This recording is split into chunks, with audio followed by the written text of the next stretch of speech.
Du coup, on se retrouve aujourd'hui, petite vidéo deadlift tips.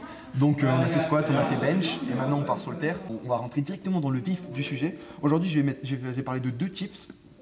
Donc l'intitulé du tip, ça va être simplement de bien placer ses hanches au terre. Donc souvent je vois des gens qui tirent au terre et qui ont tendance vraiment à vouloir s'asseoir comme ça et à vouloir garder les hanches basses. Il y a aussi l'autre revers de la médaille, même si ça arrive moins souvent on va dire, c'est les hanches trop hautes et essayer de tirer comme ça, donc jambes tendues. Donc je vais illustrer ce que ces deux choses font et pourquoi est-ce que je dis de pas les faire. Quand on tire avec les hanches trop basses, ce qui se passe c'est qu'en fait on va tirer comme ça et on va tirer, et ce qui va se passer c'est que les hanches vont faire ça, ça, ça, les épaules vont partir en avant, on tire, et le problème en fait avec les épaules en avant, c'est que la barre va se déporter vers l'avant. Pourquoi? Tout simplement parce que la gravité tire vers le bas et la barre est reliée directement avec vos épaules, donc la gravité va tirer là où vos épaules sont, directement vers le bas. Si du coup elles sont en avant par rapport à vos hanches et vos tibias, bah forcément elle va tirer un peu vers l'avant par rapport en référence du coup à vos tibias. Dans l'autre cas, si on tire avec les hanches plus hautes, c'est un peu moins grave. En général, les épaules, les hanches ne vont pas remonter, on va juste commencer à tirer, mais on va se retrouver aussi en avant de manière normale parce que forcément plus on a les hanches hautes et plus c'est compliqué d'avoir les épaules au-dessus de la barre. Donc voilà pourquoi on ne veut pas avoir les hanches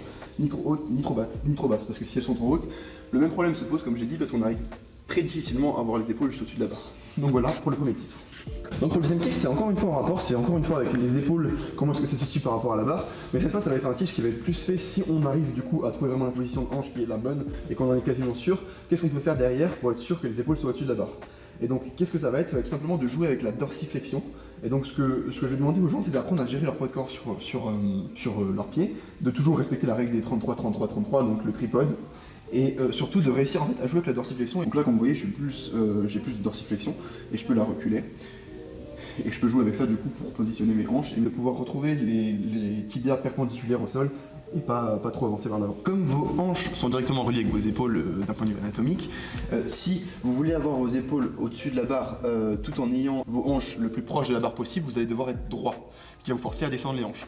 Maintenant, si vous ne pouvez pas trop descendre les hanches par rapport aux tips que je vous ai dit avant, le truc qu'il faut donc faire, c'est réussir à jouer avec sa dorsiflexion, donc pouvoir reculer les hanches et les tibias, mais forcément reculer les hanches vu que c'est relié par les fémurs, pour pouvoir en fait du coup avoir plus d'angle au niveau du dos, pas avoir besoin d'être aussi droit tout en gardant les hanches droites, tout en gardant les hanches hautes, pardon. Donc là, par exemple comme ça, si je me plaçais ici, j'ai pas mal de dorsiflexion, j'ai les hanches assez basses, les hanches assez proches de la barre aussi, mais je suis très droit. Et du coup, comme j'ai dit, le problème c'est les hanches basses, parfois c'est pas bon en fonction des morphologies pour pouvoir tirer. Donc si je veux remonter les hanches tout en gardant ma dorsiflexion, là le problème qui se passe, c'est que mes épaules sont trop en avant de la barre. Et si je veux vouloir me mettre moins en avant de la barre, je me trouve dans une position qui n'est pas confortable parce que j'ai tout mon poids sur mon talon. Donc qu'est-ce que je peux faire pour contrer ça? C'est tout simplement jouer avec ma dorsiflexion, du coup reculer mes tibias, les avoir vraiment perpendiculaires au sol, garder les hanches hautes, et à ce moment-là je pourrais chercher la barre tout en ayant mon poids qui est bien réparti sur mes talons et ma pointe de pied et aussi ma face latérale du pied, donc le tripod comme je l'ai dit. Voilà pour les deux tips deadlift. Le deuxième tips est un peu technique, donc voilà, j'espère que j'ai pas perdu trop de monde. Évidemment, comme d'habitude, si vous avez des questions, n'hésitez pas à les poser dans les commentaires, j'y répondrai si je peux et si j'en suis capable évidemment. Mais du coup voilà, j'espère que vous avez fait plaisir. Le deuxième tip que j'ai fait a plutôt bien marché parce que beaucoup d'entre vous l'ont partagé donc sur les réseaux etc. Donc n'hésitez pas à le faire, ça m'aide beaucoup, ça me donne de la visibilité et forcément ça me donne plus envie de refaire ce genre de vidéo. Donc si ça vous a aidé, n'hésitez pas à le faire.